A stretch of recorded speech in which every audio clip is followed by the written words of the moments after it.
Ek is Philip Geyser, tans die CEO van die Ilexa groep. Ilexa is 'n landwyse netwerk van elektriese voertuighandelaars, so 36 van ons op hierdie stadium. Wat daarop toegespits is om so naas moontlik aan die kliënt te kom om hom 'n waarde toevoeging te gee en seker te maak dat sy ondersteuning naby genoeg aan hom is. Ons is tans die grootste groep in die elektriese bedryf en het reeds in 2013 ons deure oopgemaak. So uit 'n ondervindingsoogpunt, uit ondersteuningsoogpunt doen Ilexa baie goed en ons het baie groot tevredenheid by ons kliënte.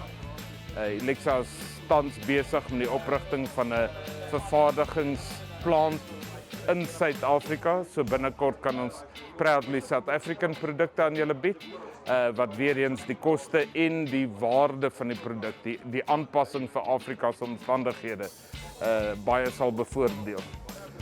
Ilexa hou te alle tye voorraad aan van al ons produkte.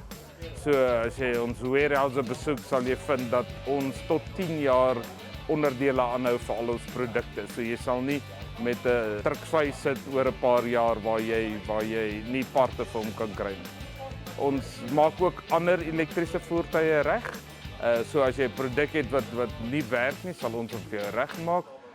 Of ons sal die onderdele bekom sodat ons hom vir jou in die toekoms ook in stand kan hou.